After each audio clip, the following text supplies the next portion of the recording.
Right, let's go and have a look from Boja's perspective. They've got the capital occupied, well, not occupied, but blockaded. It's not really. Well, I mean, yeah, it's definitely starving. Negative 59.55 from under siege.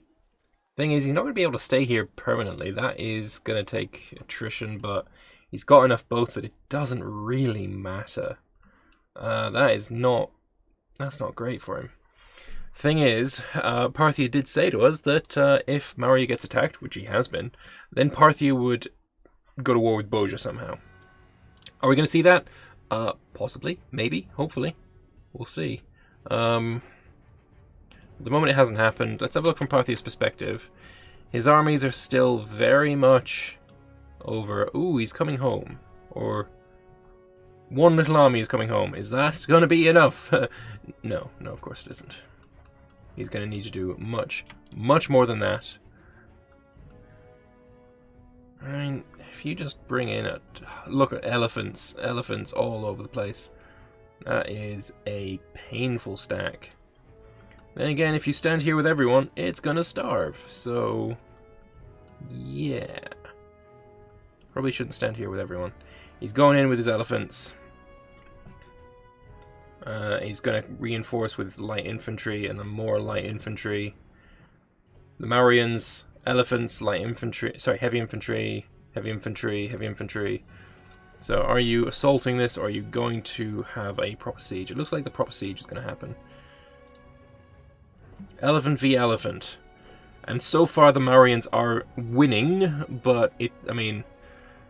ooh, and the elephants run away, so now it's elephants v heavy infantry, which is a lot better for the Marians. Now the Marians' elephants have run away, and it's heavy infantry again.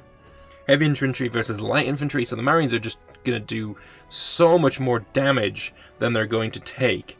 Are there more elephants for the Bojans going to come in? There are 38,000 elephants in reserve. Now 63,000 elephants in reserve. When are these guys going to take part in the battle? Have you got a better general?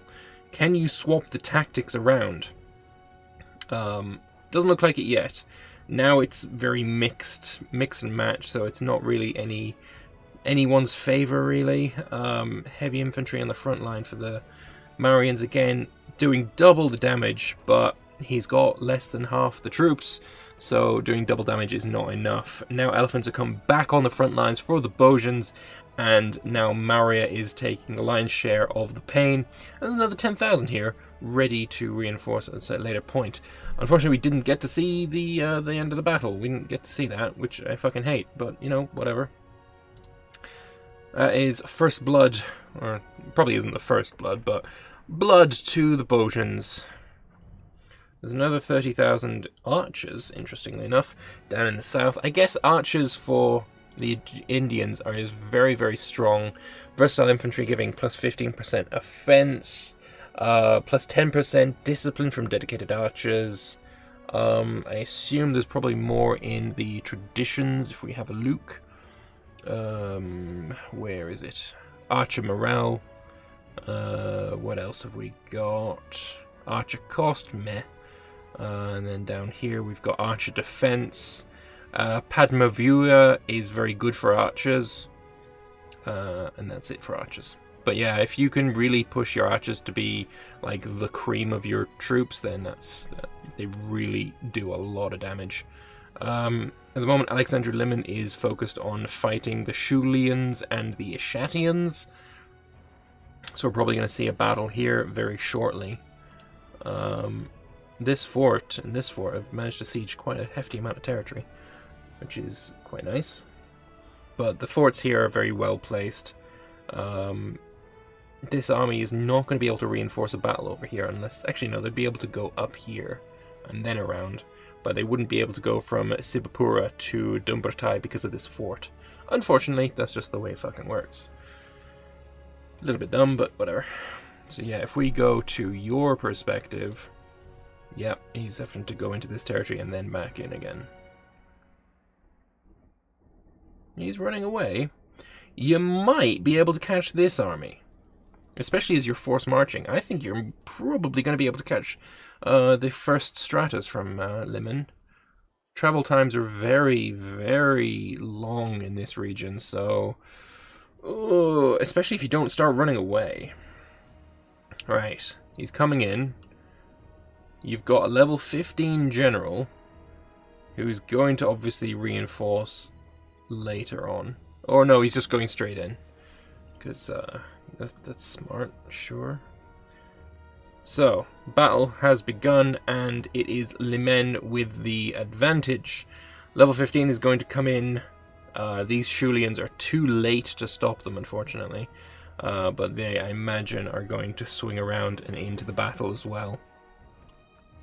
Unfortunately, because this fort, he's asking to retreat and then go in. So, honestly, they kind of fucked it.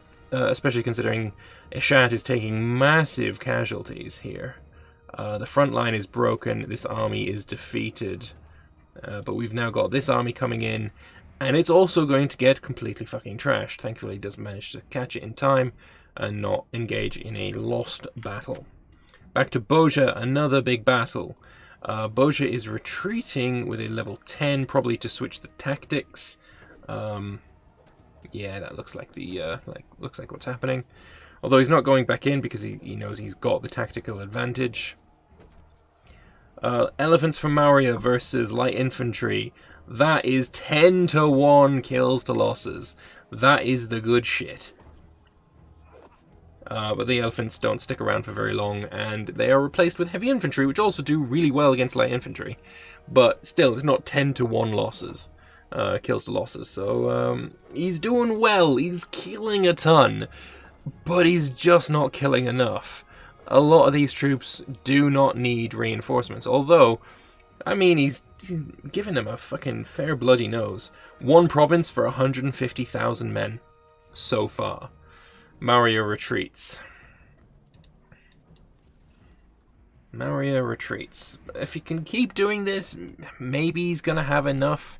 But at the same time, he needs another 60,000 men. He's got only 200,000 left.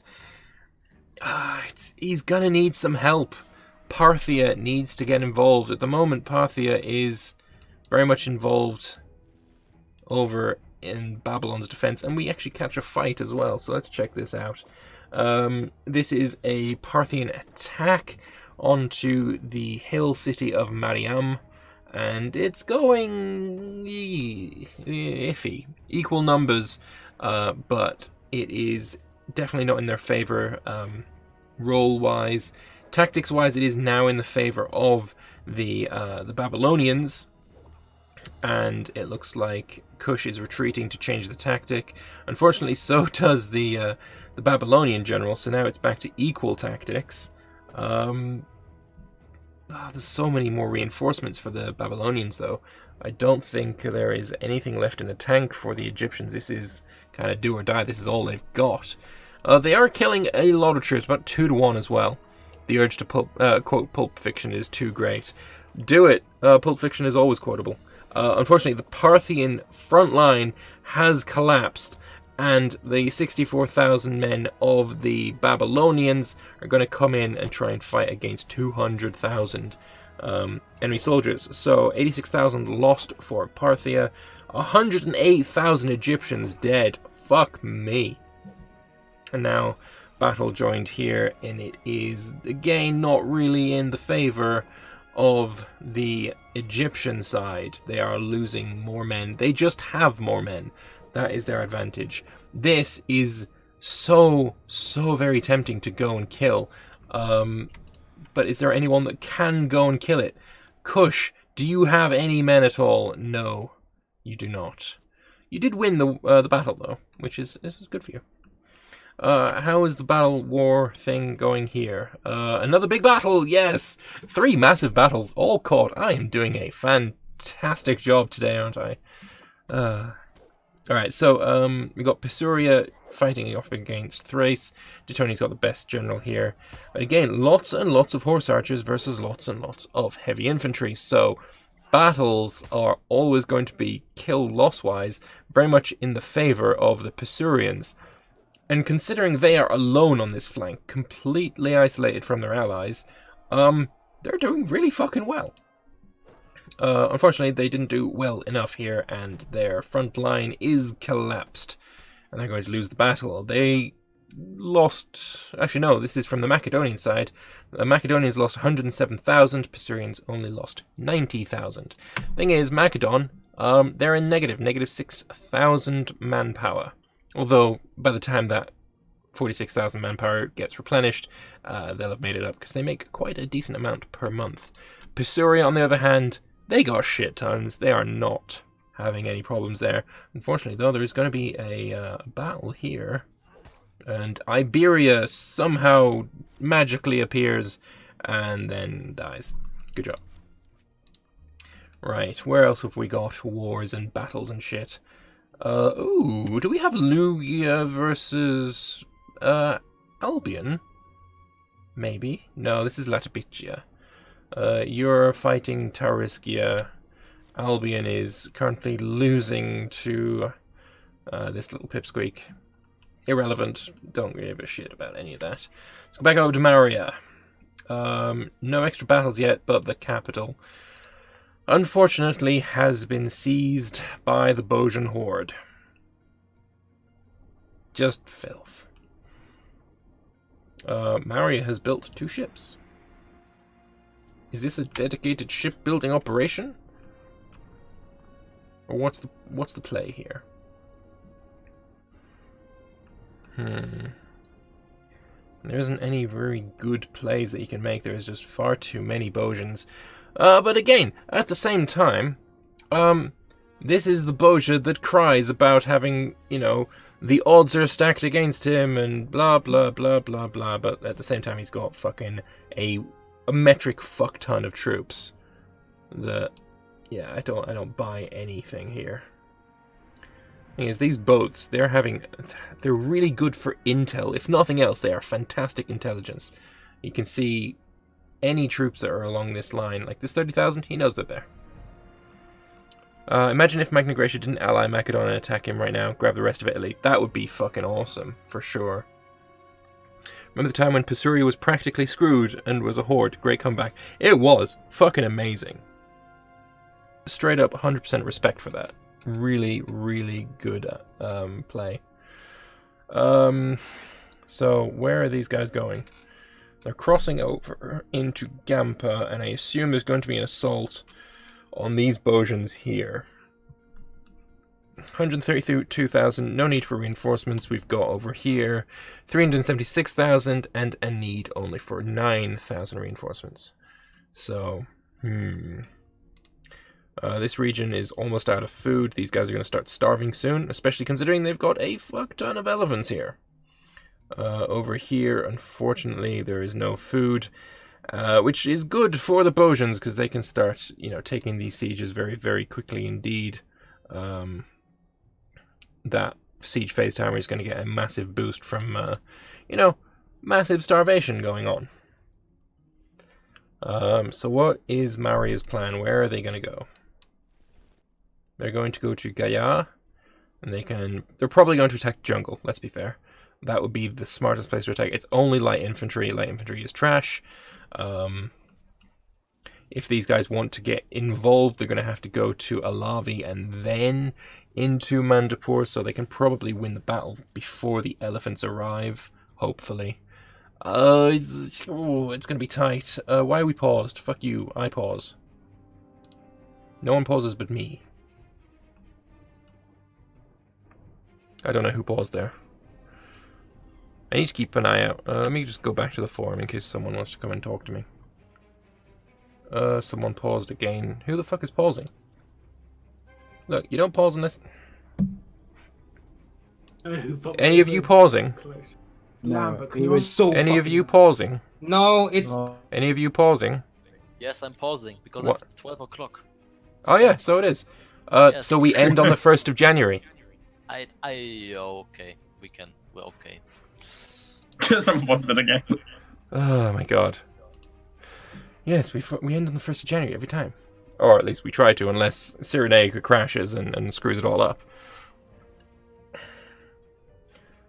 Yeah, get wrecked, Sebastian. It might be 12 o'clock, but we end on the 1st of January. Unfortunately, these guys are not going to get involved before then, so yeah, war is going to have to go on until the next session. Now, I pause, you fuck off. I pause, you fuck off. There we go. Oh, Christ on a bike. No, stop leaving, you twats. One day. No. I mean, I've saved the game now, so if you want to go one day, fucking fine. Let me go and have a look at what your one day is going to do. I wanna see if I can stack weapon. Evidently not. Not. Yeah. Shit. Alright. Well, I'm going to exit menu. Yes. Is it over? Because someone keeps unpausing. Yes, it's over. Yo, good session, guys. Yeah, GG. It wasn't. Everyone kept fucking crashing and desyncing all that wank again. I didn't notice. Fuck off. Okay, I'm sorry, Lambert. Everyone noticed. Yeah. Alright, so, guys, I am going to put a little break in here. When I come back for YouTube, then there's going to be the issue of the scores and my final thoughts and all that kind of good shit. So, yeah, I'll be right back. Bye. Hello there, end of session, and as always, there's a lot to talk about. Things happened, there's salt in the air, as per usual. And yeah, pretty good session overall, though, in my opinion. I think we can safely say that. Unfortunately, we did see the death of Etruria. He went out in a blaze of glory, attacking Magna Graecia, bringing himself to war with pretty much the entire hug box, which I'm fairly confident in saying is a hug box at this point. Magna Graecia's allies, Mauritania, Numidia, Emporion, and Macedon is, let's just say it's a little bit much. So Etruria went out in a blaze of glory, tried to, he just attacked and, died on his own terms, so there's got to be respect for that at least. So yeah, Etruria's dead. We didn't have Pictonia or Emporion playing today. Both of them were unavailable, so they were protected, so they didn't get involved in any wars. What would have happened if they had been? Probably not a whole lot different, honestly. Celtiberia attacked Numidia and lost. Mauritania enticed a governor and got some land from him, so Mauritania is back to having fairly extensive borders in Iberia, so that's not great for him. Celtiberia then lost points. He got 30 points, I think, in the last session, and yeah, he got none today because he lost quite a fair few pops. Not as many as Etruria, but hey, that's to be expected, I guess. So other things happening. Lugia didn't really do much at all. Albion, he came down with some armies, but really wasn't a whole lot of effective fighting going on from him that I saw, at least. So whether he made his mark or not, I mean, I'm guessing that he's probably going to tell us all that he did phenomenally well, and you should totally look at his him more, because his elite plays and 10 out of 10 and 200 IQ, all this kind of bullshit, as he usually is. But yeah, I mean, he came down at least, so I guess there's that. Magna Graecia took out Etruria, then came over with his armies and put the nail in the coffin of Celtiberia, who was just barely holding on against the Africans. As soon as Magna Graecia got here, it all fell apart, and then he crashed. And unfortunately, then Numidia also pieced out his allies. There is a problem with the game right now, is if you have the ability to force white peace the war leader, you can force white peace their allies as well, which personally I think is complete bullshit. That shouldn't be the case at all. But apparently it is the case. And so we did have a rule on that you weren't allowed to do it. Either he didn't see the rule or he didn't notice that that's what was going to happen. So forced him to make a respectable peace. It was 30 war score only.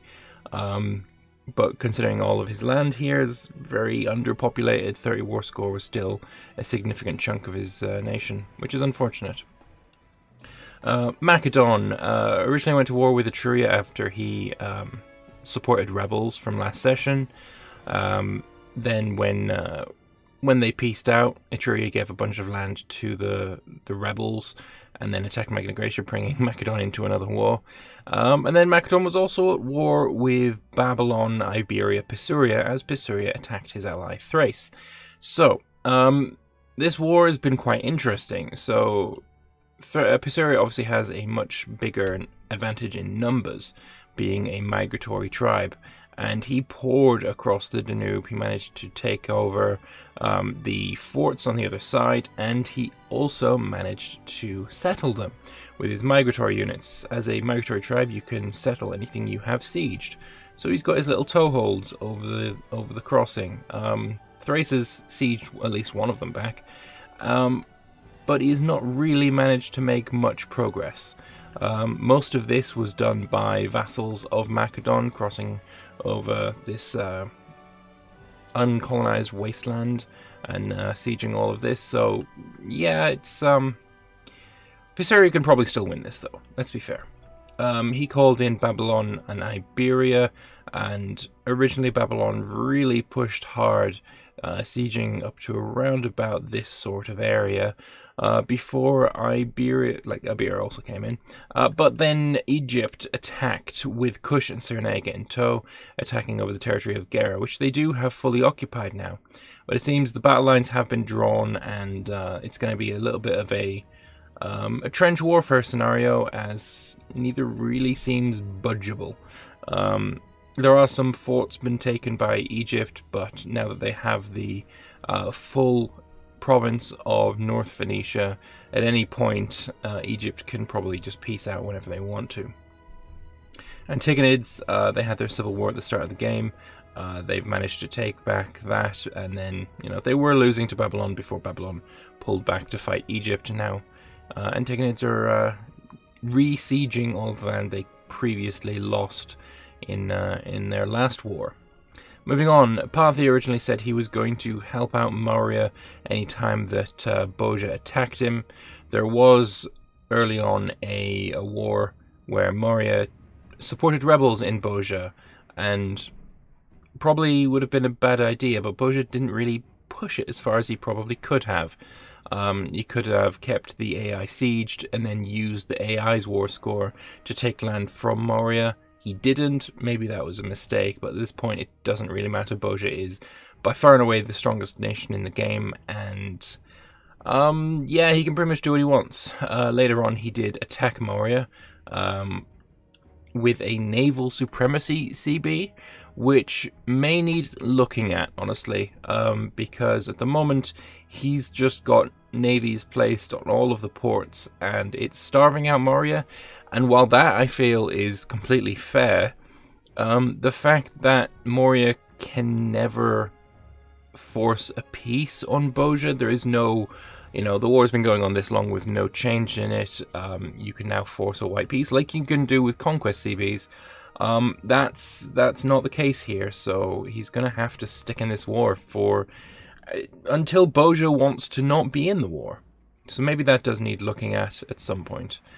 Shul and Escate are going into Limen, and it's not really going well. It's not really going poorly either. There is one fort been sieged by the I don't know what I'd call these, the Himalayans, the Northerners, whatever. There's one fort been sieged there, so that is a start, but really they do need Parthia to come and join in. Parthia, unfortunately, are involved in the Babylonian War, so perhaps what the case is going to be is after this war gets pieced out and the war with the Greeks, maybe Parthia and Babylon will declare upon Limen and march their armies this way. It's possible, who knows? But that's basically what happened in the session. After the session, there was quite a lot of salt back and forth between Maria and Boja again, and I've told them to, pull themselves together again. I shouldn't have to, but hey, I play with children, it seems. So yeah, hopefully they grow up at some point. That'd be nice. So on to the issue of the scores. We can have a look at that here. So you can see that the person in first place is, of course, Shul. Moria was giving away all of his Himalayan territories because Boja was supporting rebels on him, and all of this would have rebelled anyway. If all this rebelled and Boja was called into the war at the same time, that would have been fairly difficult for Moria to defend against, so he just gave it all to Shul. I guess in payment, Shul is going to be helping him in a war against Boja, which he is sort of doing now, but mostly it's against Limen. So yeah, Shul gets 30 points, the maximum amount. Arvernia, which is no longer Grey Death, I really need to change the name, that is Flowfire today. He gained quite nicely as well, mostly land from Etruria, so he gets himself 20 points. Then we have Canepork in Mauritania, regaining the territory he lost last session from Celtiberia, and so he gets 16 points. The Antigonid Empire, I'm not sure really what he's taken, other than I guess it is the land he lost to rebels in the last session. I guess that is definitely it. Yeah, he regained that, so he got 12 points. Then we have Macedon, who I don't really know what land he's taken. I guess this part down here from Magna Graecia, who he is now in an unholy alliance with. I guess that was enough to give him 10 points, and then finally Lugia is up there in with 8 points. So those are your scores for today. Total points right now, if we have a look at that, we see at the same time we've got Boja in first place. But having said that, Shul caught him by 30 points today. So if he can do that again, he might be able to overhaul this relatively minor, considering, lead that the Boja has, and be able to overthrow that. Celtiberia up there in 62 points. If he can drive the Africans out of Iberia, then we could see him go strongly again. But he's going to definitely need some help from Pictonia, Arvernia, and Albion to do that, I think. Arvernia going strong, 38 points. Moria, 38 points. That's probably not going to improve unless he can get some help and actually defeat Boja one of these days. Thrace, 38 points. Had quite a few troubles with desyncs and crashes and all that kind of shit. So that's unfortunate for him. Babylon, 30 points. Considering he started on a negative 36 point disadvantage, he would, without that, be in third place. So yeah, not bad from Babylon at all.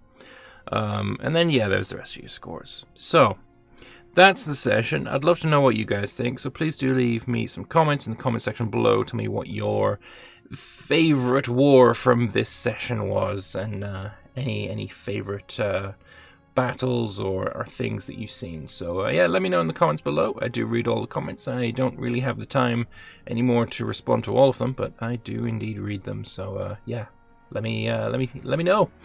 Thank you all very much for watching. Hope you enjoyed the session, and I will see you in the next one. Bye bye.